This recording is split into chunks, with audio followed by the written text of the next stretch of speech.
చాలా మందికి ముఖ్యంగా మహిళల్లో ఐరన్ మరియు హిమోగ్లోబిన్ తక్కువగా ఉంటుందన్నమాట. డాక్టర్స్ ఏంటంటే సాధారణంగా వీళ్ళకి iron, B12, folic acid tablets prescribe చేస్తుంటారు. కానీ కొంతమందిలో ఈ టాబ్లెట్స్ తీసుకున్నా కూడా ఈ లెవెల్స్ అనేవి పెరగవన్నమాట. అలా ఎందుకు జరుగుతూ ఉందంటే కొన్ని సందర్భాల్లో మనకి ఐరన్ ఒక్కటే సరిపోదు.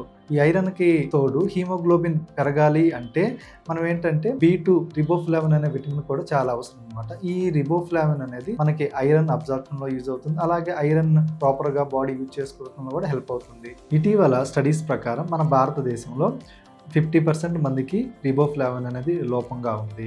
సో ఐరన్తో పాటు ఈ రిబోఫ్లావిన్ ఎక్కువగా ఉండేటువంటి మనం ఆహారం తీసుకోవాలి. ఈ రిబోఫ్లావిన్ అనేది మనకి ఎక్కువగా పాలు, పెరుగు, పాలకూర, eggs, mushroom, soybean, chicken, fish వీటిలో బాగా దొరుకుతుందన్నమాట. ఇవి మీ శరీరానికి రిబోఫ్లావిన్ అందిస్తాయి. అలాగే హిమోగ్లోబిన్ పెరగడానికి సహాయపడతాయి. Thank you.